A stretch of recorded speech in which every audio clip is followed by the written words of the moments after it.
Hi, welcome to Prashi Ascending, and today we are going to talk about something like why is it difficult for us to communicate effectively in our relationships.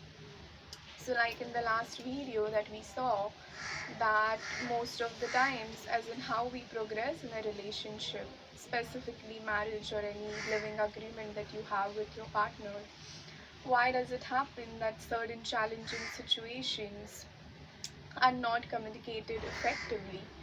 Because one thing that we really have to understand is marriage or relationship is a materialistic thing.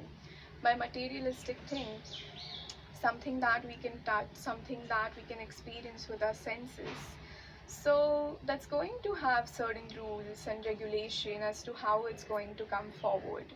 So imagine something like you have to learn a different skill. You have to slightly be better at accounts, or let's say more better at home management and all of that, which is a requirement of your marriage in the current situation, and you're not very comfortable in this role.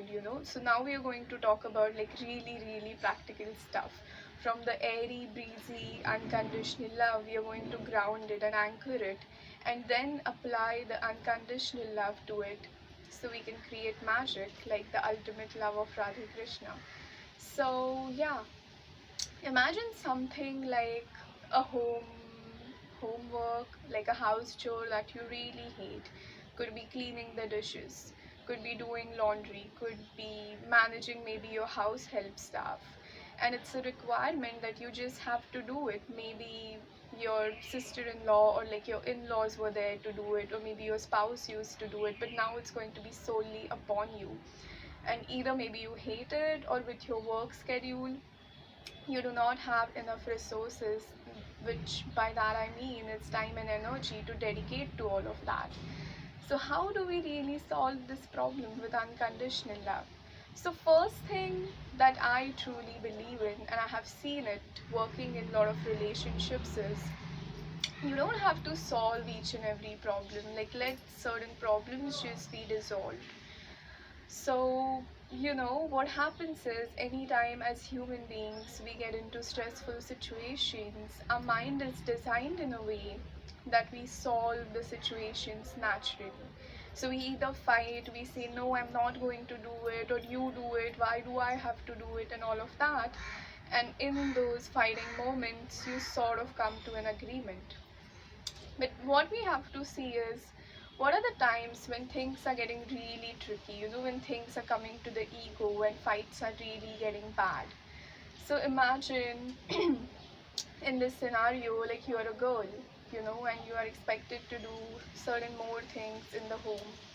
And how would you communicate that effectively without letting your ego come into practice? Because excuse me, it could certainly happen that you have this tone of why do I have to do this, and is it only upon me? Are women only supposed to work in all these menial jobs? Like it's so, like the mind plays so many tricks on us, right? We use gender, culture, language as per our convenience. And then what the other person is listening to is not that you are not ready to do laundry or take certain responsibilities. He's going to listen to this message that whatever she is doing, she's keeping account of it. That's the message the other person is hearing. And let me tell you what reaction is going to come. The reaction is going to be like, so you think you're doing a favor on me? And that's like the volcanic eruption in 2 minutes. So something as simple as, doing laundry or not doing laundry. I mean, even individually, when all of us live, even like as singles, we have to do laundry, right? And I haven't seen someone getting really excited for laundry unless you are like friends from Monica or something. So it's like a very simple fight, but two things came out of this fight. One is, whatever I do is being burdened for me. And second perspective from your partner is coming that, oh, I thought like you like doing things for me, but you were just doing it for favor. And the underlying tone of this conflict is, so it was not in the name of love, it was just like a job for you. And both the people, like you and your spouse or you and your partner, is going to feel unloved, you know. And that's not going to be a very nice emotion, and that is the emotion that you would have to deal with in next situations as well. So how do we bring, so you must have understood like why the fiery fights really happen, because in relationships all we want to do is we want to give love and we want to receive love. And when we operate from those perspectives, like no expectations would be met that are unreasonable, you know. There would always be common grounds. So let's see, let's bring unconditional love to this story and see how could it flip around. So the person A, the lady that we are talking about who has to do laundry or take up more house responsibility, she could definitely communicate effectively, meaning that, you know, I really don't like to do this, maybe I don't have resources and it's tiring for me. So rather than putting it on the other person, describe your own story, you know. And it's, there's nothing wrong in saying no or having your standards or having your boundaries, as long as you are ready for certain flexibility. Because unconditional love is definitely not like, oh, you said it and you got it, you know. Your partner cannot make just demands to you and you're not here to fulfill them. But with the practice of unconditional love, what we get is we get this unconditional trust that our partner really wants good for us, you know. And if any demands are made, if any new expectations are there, there's no harm to you, something like that.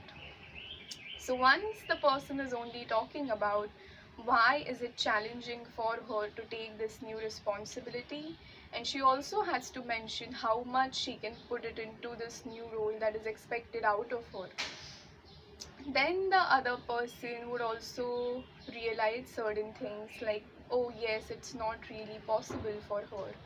And of course, if your partner is too demanding, we are going to deal with it in the next video. So how do we deal with that? Because then we have to bring our partner to awareness that we cannot be molded just as per their expectations when things are really hard for us. So, and of course I'm going to tell you like signs when actually you are very demanding and you don't realize it. So once in this situation, once you have explained your part as to why you're not able to do a laundry, like I just saw it's 8 minutes. I never thought in my life I could speak about laundry for 8 minutes, but yes, anything for unconditional love. And in this situation, what will happen is your partner will gain insight, and even he would like give his perspective, the perspective which is going to be why is it necessary. And slowly and gradually, even with certain hot words like fights and remarks, not as heated as the scenario one that we dealt with, but the two of you would come to a common conclusion, or the two of you, excuse me, would come to a conclusion that we don't have a conclusion as of yet, but we are in the process of getting to a conclusion in the next discussion. So at least it's not the role of you versus me and there's no love and you know you don't love me and I am not loved. So that's how it's going to be resolved. And you might find it that why am I taking these examples, but whenever I get in clients for divorce or how they have got to divorce, it had started from something so small that you wouldn't even imagine in your life. So it's very, very important that how we do one thing determines how we do everything, you know. Like there's a proverb which says the devil is in the details. So yes, you know, a lot of fiery eruptions could happen when you're not paying attention to the small things. And even the whole situation sounded like an employee boss or like a business conversation. We have to bring practicality into our relationships so we can make more and more room for unconditional love.